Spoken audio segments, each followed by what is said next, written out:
Hello and greetings from the University at Buffalo. On behalf of the Office of Alumni Engagement and the UB School of Management, we are thrilled to have you with us for today's webinar presentation, which just happens to be our last webinar Wednesday for calendar year 2025. My name is Christy Fields, and I serve as the Senior Director of Alumni Lifelong Engagement here at UB. I am also joined by my wonderful colleague, Joy Rona, who will be assisting with questions throughout today's session. We are both so grateful you've chosen to spend part of your day with us for this educational and learning opportunity. It is now my pleasure to introduce you to today's featured presenter, Dr. Min-Hsuan Tu. Min-Hsuan is an assistant professor of organization and human resources at the University of Buffalo School of Management. Her work explores how power dynamics influence tactics, leader identity, and leadership behaviors shape workplace experiences. She is particularly interested in what makes leaders effective, how everyday interactions build stronger and healthier relationships, and how individuals can use power and influence to achieve their goals in effective and respectful ways. Through her research, she aims to translate complex ideas into practical strategies that help people advance their careers and lead with greater intention. Today's session is designed to equip you with core concepts of power, influence tactics, and negotiation skills essential for navigating today's complex professional environments. Min-Hsuan blends research-backed insights with real-world examples to help you present ideas persuasively, build trust, and gain strategic advantages in day-to-day interactions. Today, you'll also learn how power and influence function in the workplace and how to use them effectively and respectfully. Whether you're leading a team, pursuing new opportunities, or managing workplace dynamics, you'll leave with actionable tools to apply immediately. With any remaining time, we'll reserve a few minutes at the end for your questions. So feel free to submit them at any point using the Q&A button on your Zoom taskbar and send those questions to us at any time. And also, just a note, we are recording today's session and you are going to receive a link within the next 24 hours. So keep an eye on your inbox for the recording. And now, please join me in welcoming our featured presenter from the UB School of Management, Dr. Min-Hsuan Tu. Welcome, Min-Hsuan. Thank you so much, Christy, and thank you so much for joining me today. I'm very excited to share with you the topics of power, influence, and negotiation. This is by far my favorite topic of all that I research and I also teach this class. Of course, we only have an hour, so I'm trying to make it like a fun roller coaster that you can learn some basic concept, but also some practical strategies that you can use on a daily basis. So let's get started. So a little bit about me before I get started, in addition to Christy's wonderful introduction about me, I would like to share a little bit about my background. I did research in power influence, also leadership. Some of them are about abusive leaders. I also studied job interview, how to help people to get a job and influence others.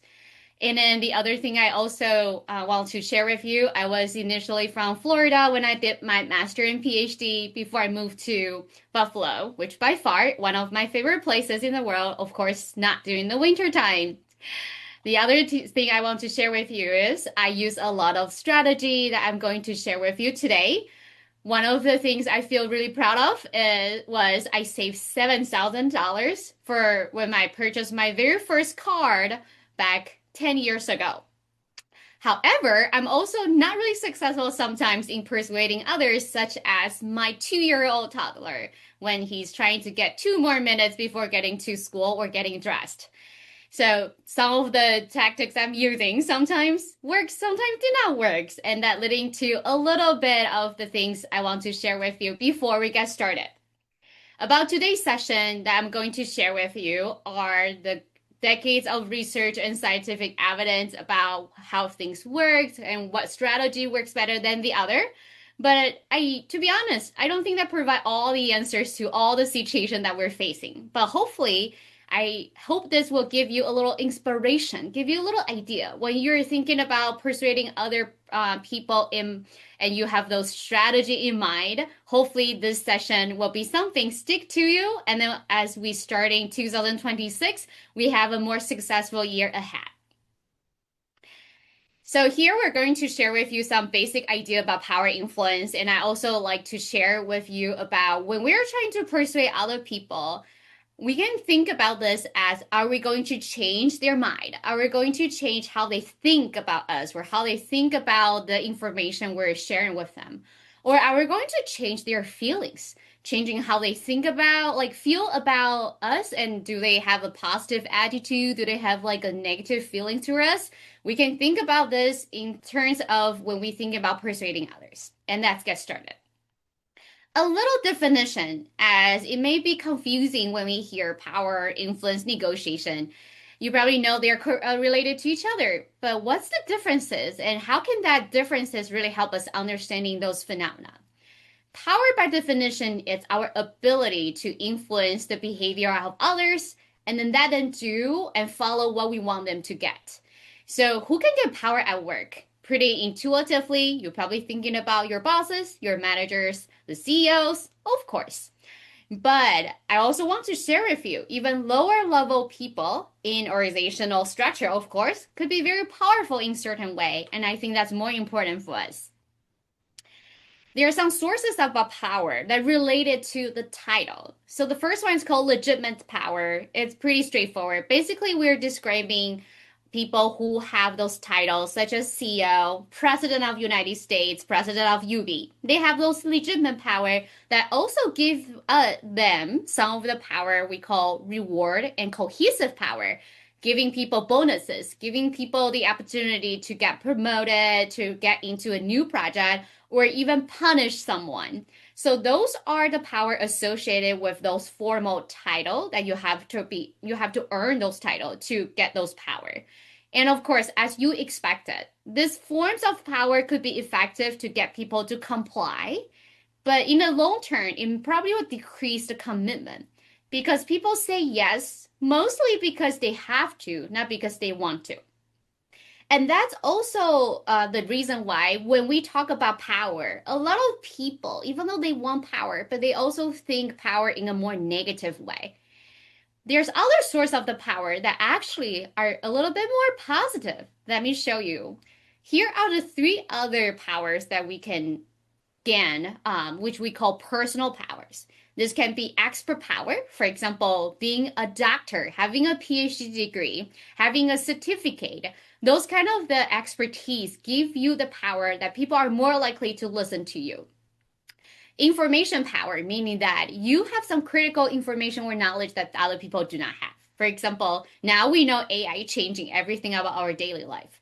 Do you have some unique information about AI, how to use those tools that actually giving you the power that people have to come to you for advice? Reference power. This one probably it's pretty hard to get, but it's very powerful. It's making people liking you. Some people are just very charismatic, really charming. You probably know about the Taylor Swift economics, how Taylor Swift like influences thousands of million and thousands of her fan, and to follow her, to like actually helping the economics to grow whenever she has the concert, and also how when she's trying to promote like, hey, let's adopt like cats, and allow people actually follow her lead. Those are reference power. We do things and following her lead because we like her. So compared to the power I've mentioned to you earlier on, these personal powers are the forms that tend to increasing people's commitment. This is because they want to follow your lead rather than because they have to. And the other thing for these three powers are also those are forms of the power we're more likely to develop versus the formal title that we have to get promoted or have to be given by others. So speaking of those like power and then how we can learn those power, let's also take a look about other ways to get power. Can lower level people be powerful? In addition to knowledge, information, making yourself like liked by other people, there's also one very important thing that can make you be more powerful is thinking about our network. So power isn't always found in obvious places.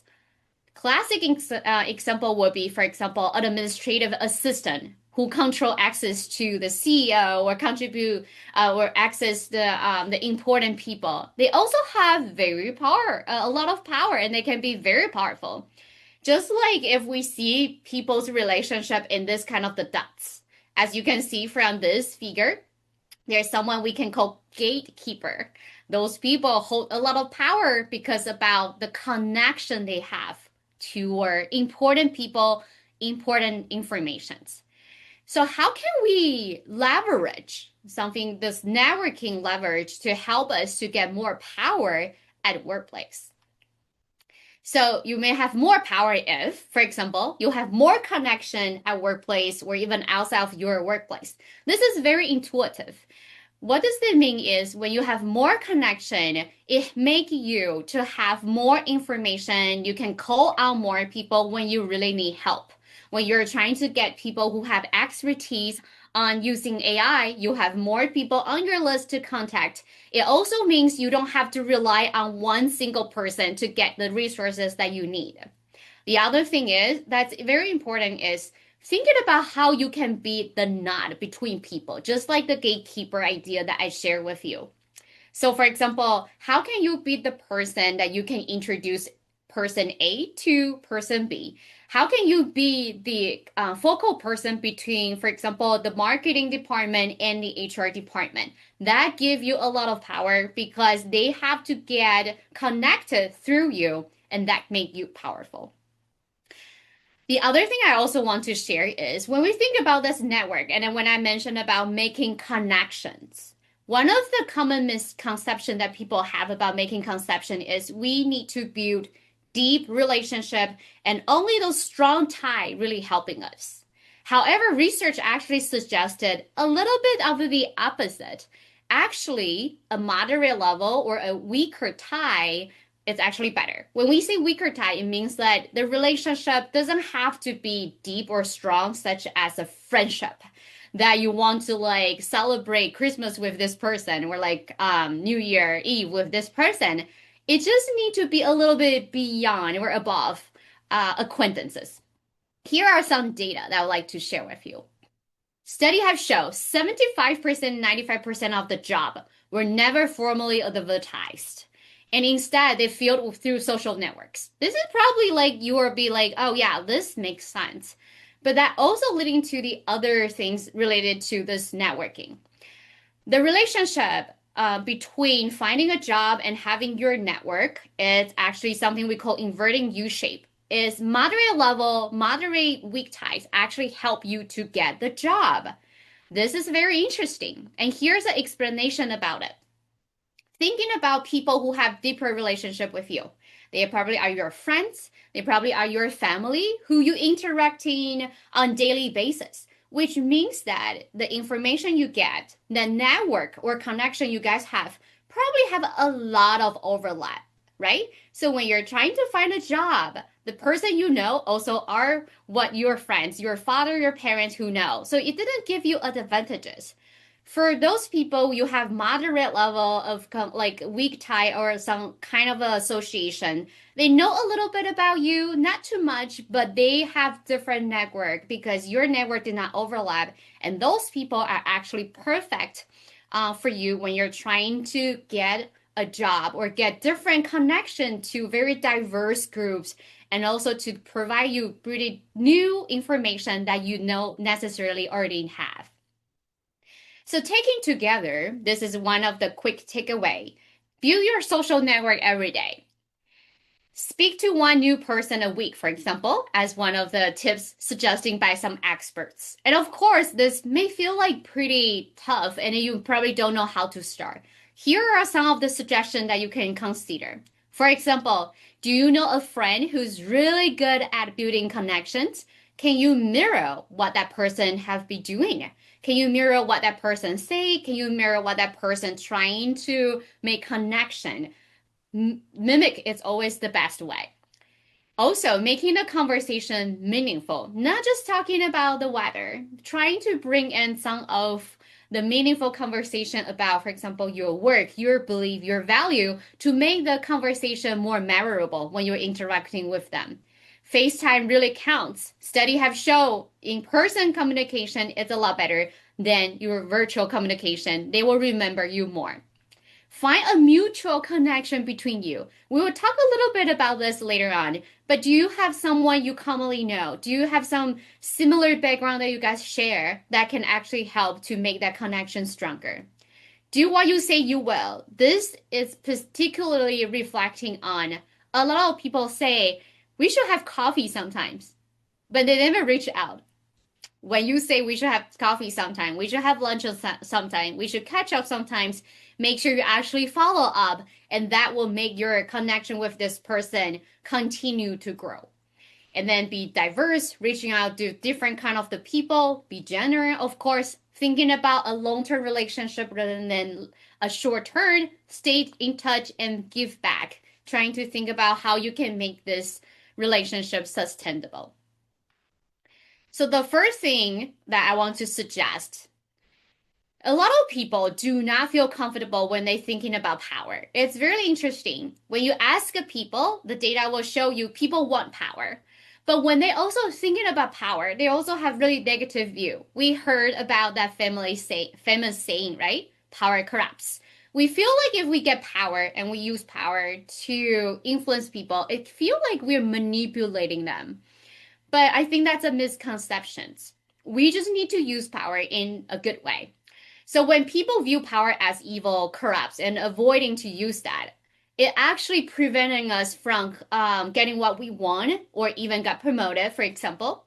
A lot of studies showing that if we believe simply working hard and performing well will get what we want there is actually not true. People who are better at using power, or later on we're going to talk a little about influence strategy, are actually more likely to get ahead at workplace.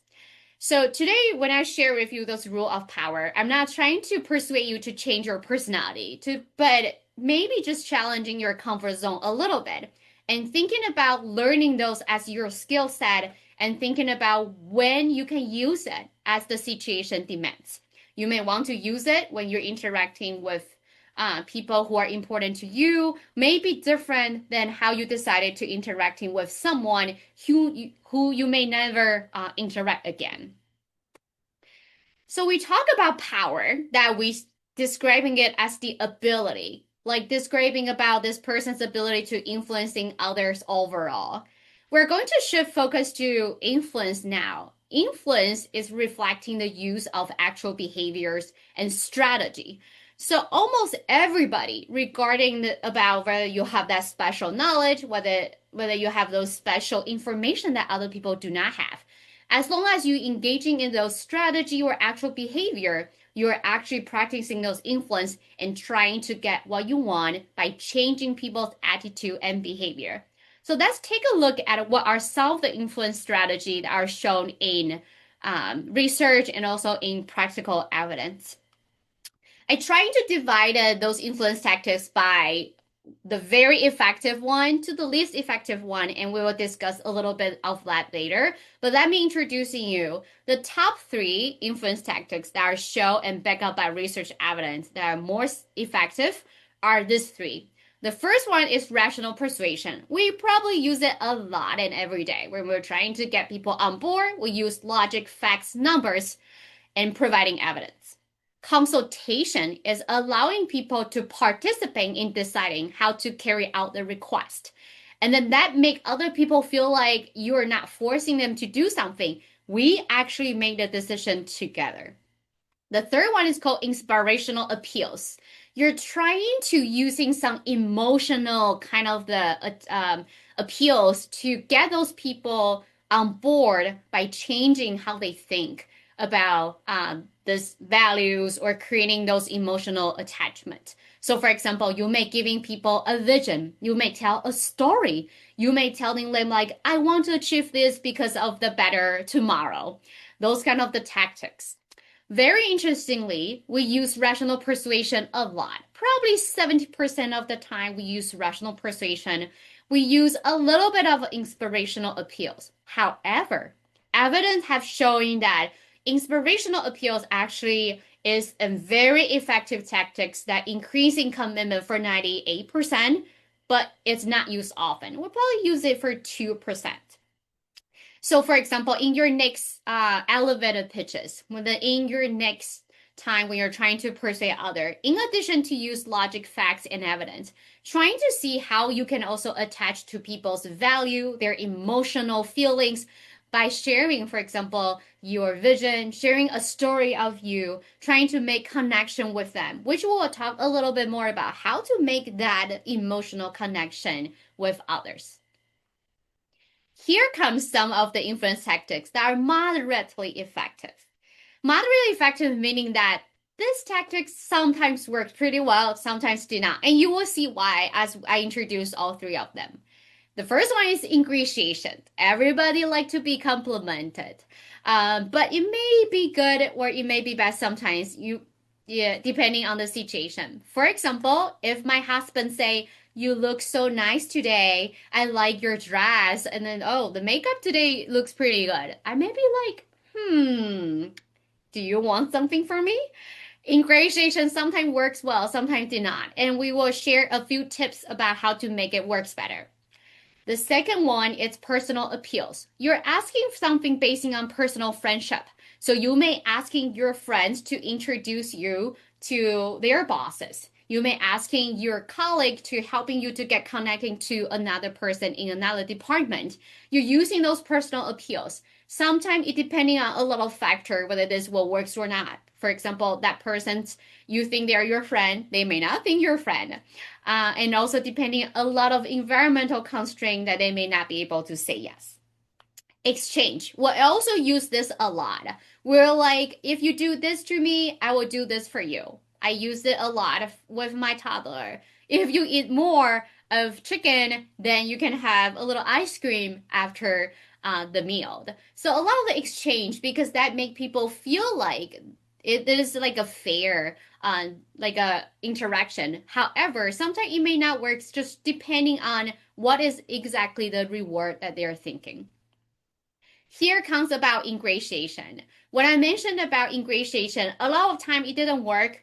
It's because people may immediately thinking about, do you want something from me?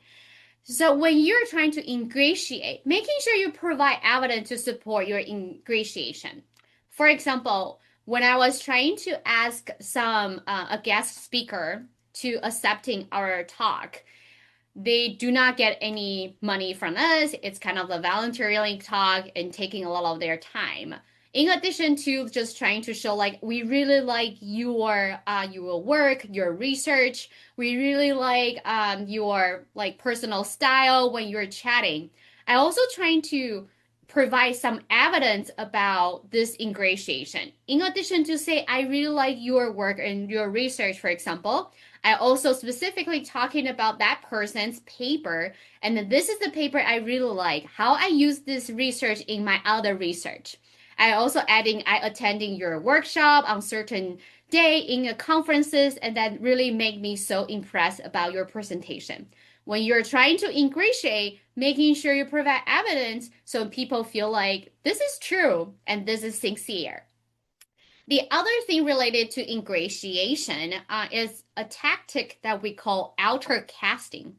This is about giving the compliment that you want people to live up to. You probably noticed this tactic used a lot in sales or in advertisement. For example, for car dealership, the dealers, they're probably telling you a person in your position, a professor at a university, a CFO in this big company. You definitely deserve a car that reflecting your status. You certainly deserve a little reward for your promotion. You deserve to buy this car. For a store sales, they probably will like, hey, for someone who's recently promoted, you deserve to buy this clothes to reward and then as a signal about your success. So giving those people compliment also make them some kind of a signal in terms of they want to live up to your expectations. Okay, let's come to the least effective tactics. Probably you also know why those are not really effective because the first one is called pressure, which is making threats and demands. And collision is having other people to gang up to put pressure on this person. This makes sense because nobody want to be threatened. Nobody like to be pressured. However, sometimes you may still need those kind of the strategy to help you. For example, when you're trying to confront your abusive, toxic bosses.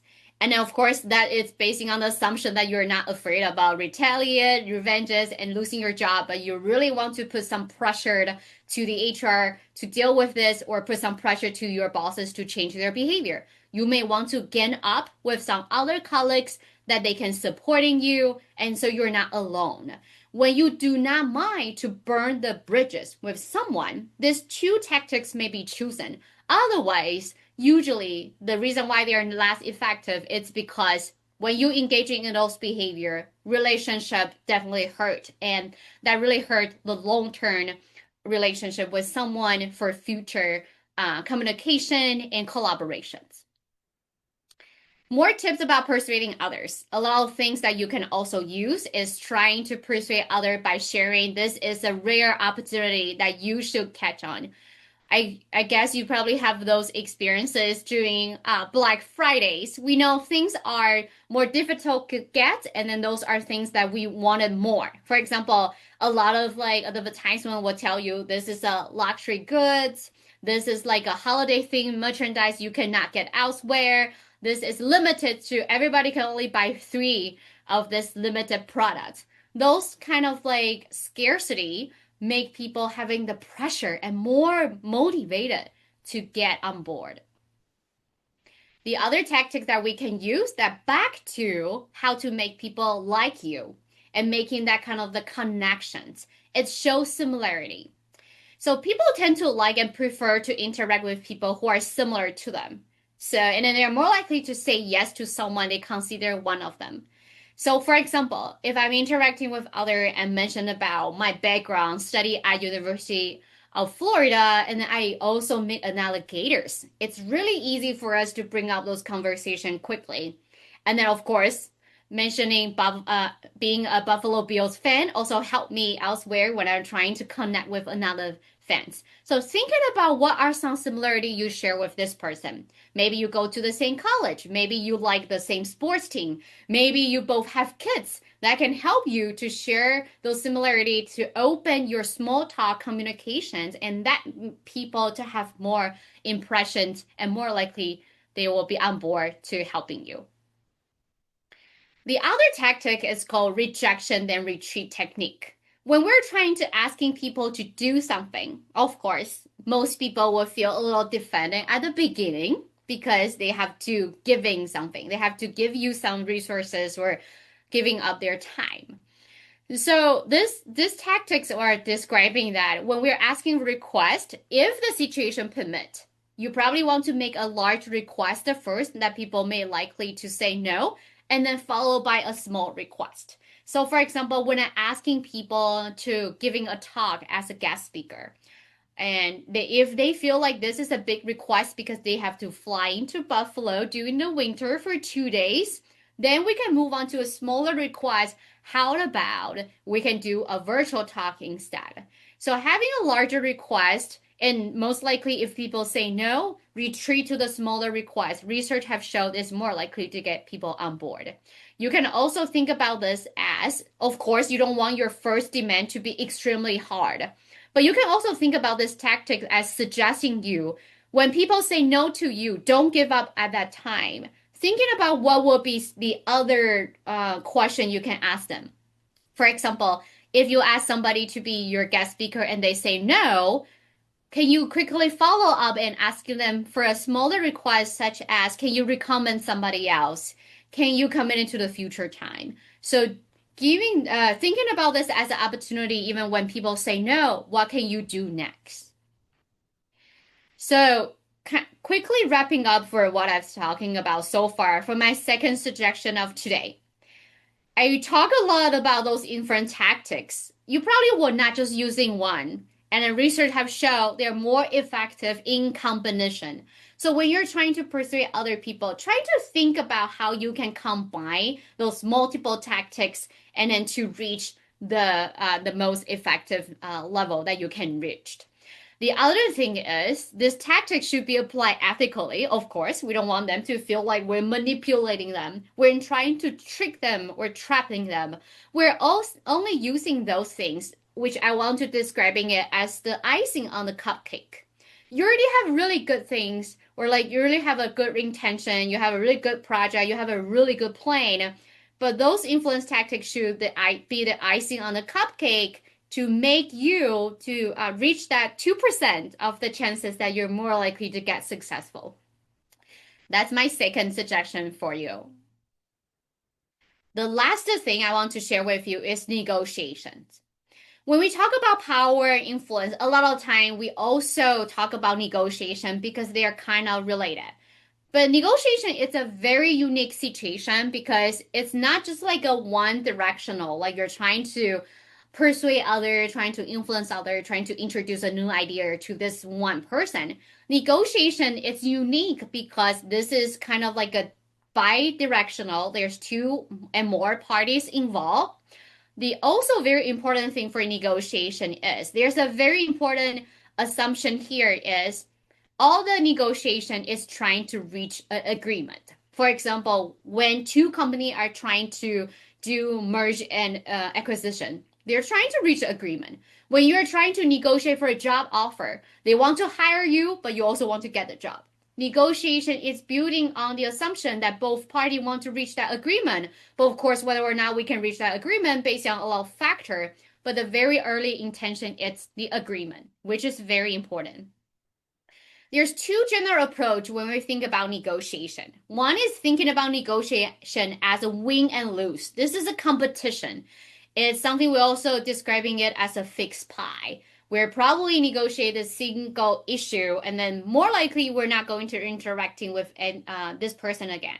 Thinking about if you are trying to buy a car, these are more likely to be a fixed pie situation because when you have a lower price on the like buy the car in a lower price, which is of course what you want, the sales actually lose the money, the profit that they can earn.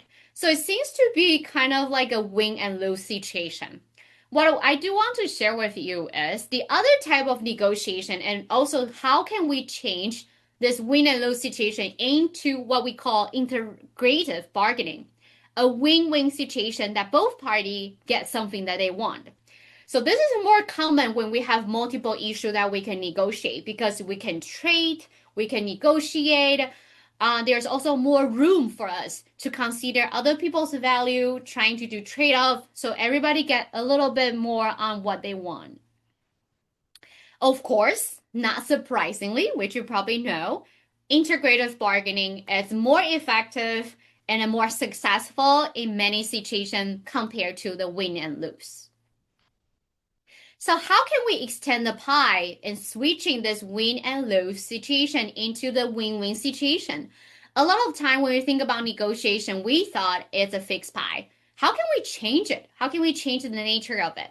The first thing is to add additional issue and values added to the table. For example, let's say I want to buy a coat from a person online through Facebook Marketplace, for example. The main issue is the price that I want it to be cheaper, but the seller did not want it to giving in, but I really want that coat. So what are some of the issue or some of the topic or some of the value we can adding into the table? For example, maybe the seller can waive my shipping fee. Maybe the seller can give me a little discount if I buy a second thing from his or her store. Maybe I can also negotiate by it. Okay, maybe I can pick it up from you. Can you make it cheaper for me because I save you the trip to go to ship it? So bring something new to the negotiation table, make it like win and lose situation. And also one of the things in a lot of negotiation, it naturally have multiple issues already. For example, thinking about job offer or job negotiation, a lot of time we think about job negotiation as we are only caring about salary, but it's not necessarily just salary. There's other things that we can kind of bring on board. For example, benefit, flexibility of working from home, for example. So when we are negotiating, making sure you're bringing those multiple issues as a package rather than negotiating salary first, then going to benefit, then going to the working schedule. You want it to be a package to give you the leverage that you can trade in like giving up some of the issue for others. Okay, so for the key of the negotiation, these are from the expert about what we should do before negotiation and after negotiation, of course, doing negotiations. Experts suggesting we should spend 70% of our time preparing, 20% of the time sharing what we want and trying to get the information on the negotiation table. And we should spend only 10% of our time to bargaining, which of course is the arguing with each other and then trying to get the deal we want. The reason why is about this is because preparation is the key for success. The more you spend on your preparation, you know more about the other person, the more you're more likely to be successful. So what can we really prepared? So what do we need to prepare? Before negotiation, we need to know what are the issues we want to resolve. Can we make it from a single issue to multiple issue? What is the reasonable bargaining range that we want to reach? What is my goal? When should I back up? When should I walk away? Also, very importantly, understanding the other party. What do they want? How can we approach them? If they say no, what should I respond? Playing your strategy. What kind of the argument? Thinking about a lot of influence tactics we have talked about. Rational persuasion. Do I want to talk about inspirational appeals, a little vision about my story, trying to make that emotional connection? Should I bring about I go to UB because I know the other person also went to UB as well? What are some of the strategy that we are going to use during the negotiation are also very important to think ahead. Here are some other tips to use. Ask open-ended questions to help you to get information that you may not know when you do those background search. When you already starting to interacting with your counterparts, not just to asking them what do you want, but also asking you why you want it. So thinking about a job offer negotiation, when someone, a candidate that telling you they want to have working from home 4 days per week, which you really want to say no, asking them why. Maybe they will tell you it's because they have a sick parents they have to take care of. They have some kids they have to take care of. And then from knowing what they need, maybe you can trade up and say, we cannot do 4 days. How about 3 days? And then maybe we can provide you some support for childcare. Listen, it's also very important. You want to make sure you reinforce and making sure you hear it correctly. What I hear you saying is this. Help me understanding why. That can give you more information than you need. Sometimes it's very uncomfortable, but using silence can also helping you. A lot of time we feel really awkward when there's a silence in between of communication, but silence could actually giving the other party a little discomfort as well.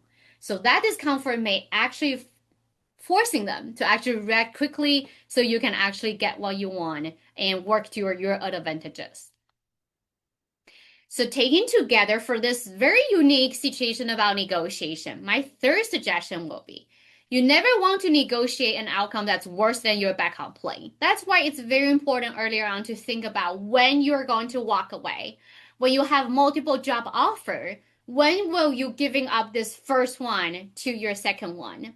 Or do you really want the first one more than the other? Then you have to think about those strategy. The goal is preventing you from accepting a deal that you can better off not taking. Even though we say negotiation, the assumption and the goal is to have reach agreement, but it doesn't mean you have to reach agreement all the time. You want to making sure you walk away before it's getting worse. Also, people are actually more satisfied with the agreement that are reached after multiple concession and discussion. So don't take the first offer. What does that mean? thinking about when you're traveling and you went to like the famous like a sightseeing location. Of course, there's a lot of vendor trying to sell you some of the unique souvenir. And of course, most of them are overpriced. So of course, you are trying to negotiate for a better price. When you tell them, can I actually get it from $20? Initially, it was listed $30. And you'll be like, $20 seems to be a really good deal. How will you feel if that vendor immediately say, "Oh, yes, of course," and start packing your souvenir? You probably will start thinking, "Oh no, maybe I should say $10. Maybe I can get a better deal. Why that person say yes so quickly?" So when that happens, you probably feel a little bit uncomfortable and unsatisfied about this negotiation. So even if when you're doing the negotiation, even during the first round, you already got a really excited and like very satisfying outcome, try not to say yes. Try to push a little bit because after a few discussion, actually both party will feel more satisfied than immediately accepting the offer at once. Of course, the intensity of your negotiation really depending on a lot of factors. Are you dealing with a stranger that you would never negotiate again? For example, when you buy a car, do you want to build a long-term relationship with this dealer, or are you fine just like go really hard and push it? When you're negotiating with your friends, your parents, your important others, you probably would not push that hard, right? Because you still want to talk with them, having those long-term relationship. So having all those tactics in mind is helping you to really think about the situation. When do you want to push hard and when you want to hold a little bit? And sometimes it's also fine for you to sacrifice a little bit to do that exchange to reach a better outcome for both parties. So today, I'm trying to cover some of the basic idea about power, influence, negotiation. Hopefully, if I talk about something you already know, hopefully that bring it up to your mind that you can be more consciously using those tactics in your daily life. Because a lot of things we probably already know, we just don't consciously using it when we are thinking about how to interact with others strategically. If those are something you don't know, that's great. I think that would be a great way for us to close 2025 and move on to 2026. Some of those information I mentioned, of course, are like trying to give you this roller coaster kind of the talk in 1 hour. But if you want to learn a little more, you can read these two books. They are really great at giving you examples, stories, practical steps for you to follow. I highly recommended those. I know we only have time to see each other for an hour. If you'd like to learn more about power, leader development, or just like to chat, feel free to reach out or add me on LinkedIn. I really appreciate you spending your time with me, and I hope you learn something and that inspire your future influence journey. Thank you so much. And now I will give the time back to Christy, and I think she will take over for some Q&As. Min-Hsuan, thank you so very much for spending time with us today.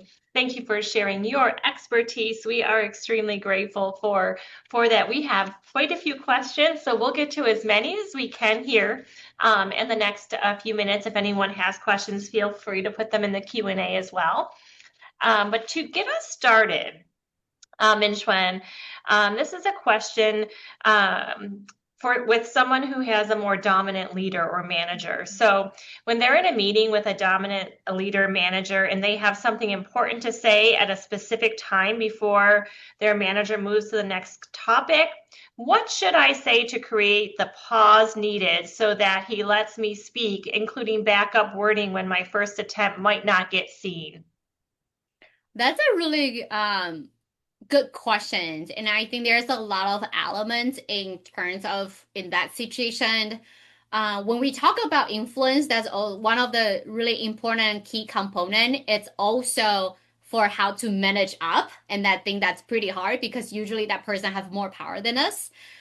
Even though I don't have full information about this situation because I can understand things that this is a very dominant bosses, it's pretty unclear about like the relationship with this person.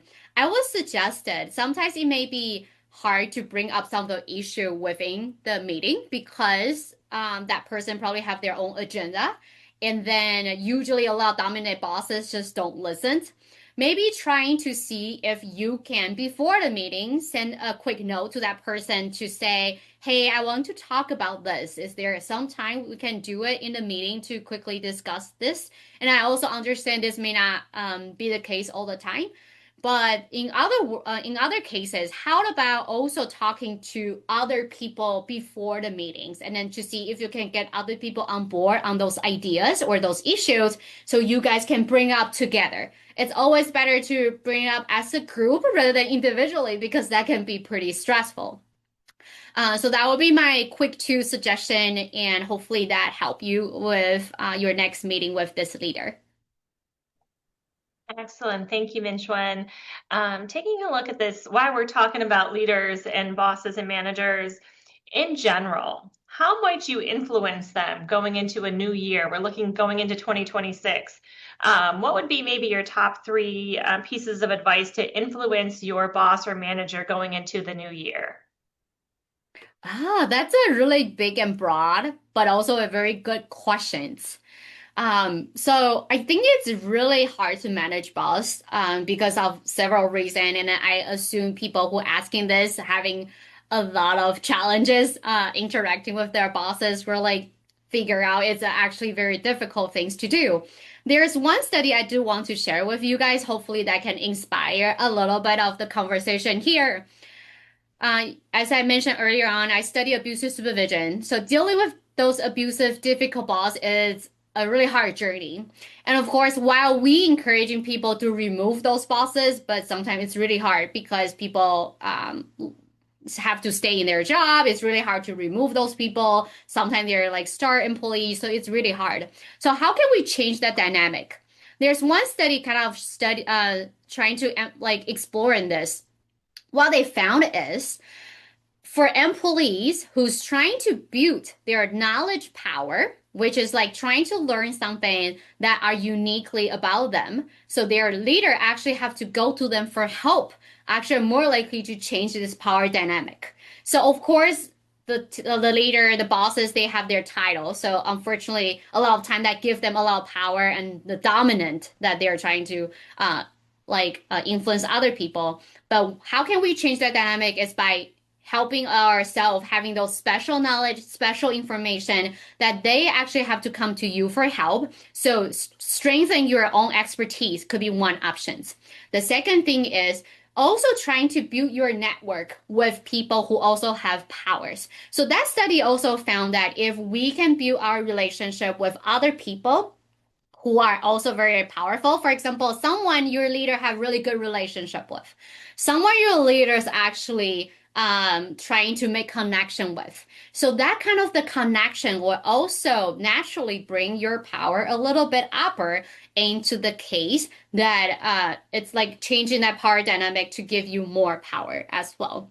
And of course, a lot of like small things that we can do on daily basis. For example, how to make you changing the dynamic between you and your leader by making them to like you a little more, making sure when you communicate, you also emphasizing on how you like them. For example, ingratiation, a lot of those leaders, if they are naturally narcissists, they probably will not mind if you ingratiate a little bit and then just trying to give them evidence. Build those relationships to let them feel like you are also a person who they want to hang out during lunch, where they kind of like having those emotional connection with you are more likely to change how they treat you as well. So my three suggestion, quick summary will be trying to build yourself to have to earn those knowledge power, having those information power that make you unique, building connection with powerful people or like people have good relationship with your bosses.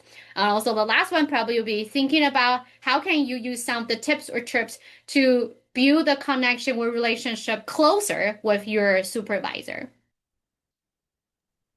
Min-Hsuan, excellent. Thank you so much for that thoughtful response.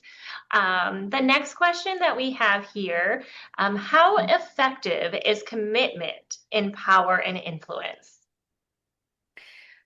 So by commitment, are you talking about like committed to like what people wanted you to do, or like emotional connections. If that's the case, I think that's actually pretty important. So when earlier on in my talk, I mentioned about commitment, it means that how likely this person is to, for example, say yes to your request, and also long term having that commitment to you as a person. So that's why earlier on we talk about if you are only using, for example, the title that you have, the rewards and punishment you can use associated with this title, people are less likely to commit for long term.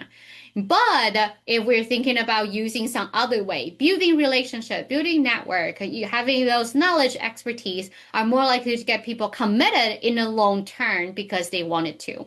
So I think that it's actually a very important component because commitment is always better than, of course, compliances. And of course, compliance is better than, of course, people rejecting your request. Great, thank you, Min-Hsuan. A similar question, maybe just to expand a little more, this person says they lose energy sometimes. Mhm. So how can they gain energy when negotiation starts, whether it's personal or professional projects? That makes sense because I feel like, so first of all, those power and negotiation and influence that take a lot of mental energy because you're trying to think through about what you want, what other people want, and get those information, think about those tactics. And sometimes in negotiation, you may feel like it's kind of like circling around without reaching kind of the agreement. Even though I don't think I have the correct answer yet to this because it's kind of like depending on case by case. But I feel like, for example, silence or a little pause could be helpful. Sometimes people may just need a little distance to really think about what they want. And maybe it's not you do not know. It's actually the other party don't know what they want, and then they kind of like engaging in this negotiation because one of the things that people like things people do that it's a mistake when they do negotiation is it's really hard for people to walk away because when they're thinking about all the time, all the efforts they put it into this negotiation, it's really hard to giving them up. That's called commitment of escalations. So it's also very important to think about, can we actually take a pause here? Maybe let us think through a little bit about this before we restart.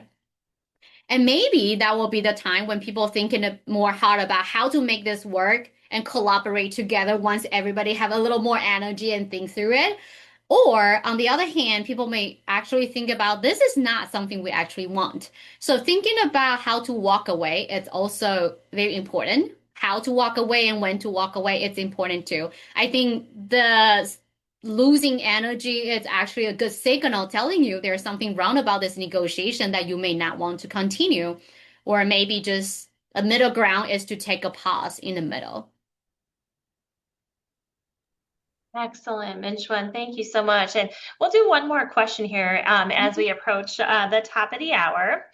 So, Minchuan, this question that was submitted, what is the best way to address complaints when you cannot make an immediate change in procedure that can address them? That's a really, really good question. And which made me think about one of the principle in kind of like conflict management, even though it's not really conflict, but like in complaints, usually it's a lot of tensions. I feel like it can use this principle in that situations. So first of all, in terms of like people complaining, usually it will quickly make us have an immediate emotional connect, like reaction, right? So we feel frustrated. We feel like defended. We feel like this is very uncomfortable and then we don't feel really unease on that. So when there's a complaint, we usually may react driven by our emotions, which of course may not ending really well. And of course, I think this person knows because you're asking about what are better responses. What I think the principle can be used here, it's called APR. So first, it's aware. So I know this is really hard, that it takes some practice. First, aware about your emotion. I feel frustrated. I feel annoyed. I don't like this complaint. What should I do? Aware about this and aware and thinking about the other party. What are they thinking? They probably feel angry. They want to complain about something because they are not satisfying. Pause. Pause will give you a little distance to this emotional feelings. Like pause a little bit, trying to, if it is an email, that's great. You can write a responses, first, put it into your draft for a few hours, come back later to think about it. It is like with someone in person, of course, that will be harder, but trying to remind yourself not to react immediately. Silence, pause will be helpful. Then the third steps, which is reframe. Of course, usually when we have complaint, we feel really defensive. So we want to like argue. We want to tell them like, you're wrong and this is not the right way. I'm also innocent here. But that was not going to help with the situation. Refrain is trying to encourage you to first get additional information from this person. What do they want? What do they want to achieve by complaining? So they probably want something that you can or cannot give into them, but acknowledge them will be very important. So for example, if somebody is complaining about like why can they get the budget or like some of the money to support this new product or some other things, and unfortunately you cannot give it to them. You know the ultimate goal for them is to get the money that you cannot give it to them. So reframing is first you have to acknowledge what they want. And then rather than defending and telling them like I'm also innocent here, there's just no money from the company, thinking about reframing what you want to achieve. Are you wanting to push back and telling them and burn the bridges and telling them like this is what it is, I cannot give it to you? Or what would be a collaborative one? Can you acknowledge their feeling? Can you also share with them what's the difficulty they are and offering some kind of the solution if there's any, or like even say, what can I do for you? What do you think could be a middle ground that we reach? So there's no correct answer for the reframing though. It's probably case by case, but reframing is helping you to think about what do you want to achieve? Do you want to burn the bridges with this person being very tough? Or do you still want to have good relationship with the person? Then you may have to find a middle ground. So hopefully that gives you a little direction thinking in the future when you have complaint, which is pretty hard to deal with.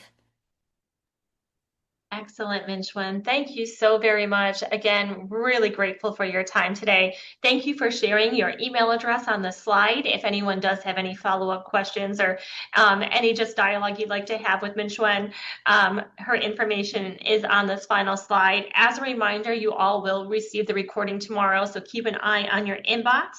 But Min-Hsuan, just on behalf of the Office of Alumni Engagement and the UB School of Management, we do extend our sincere thanks to you today for sharing your time, expertise with us. Again, so thankful.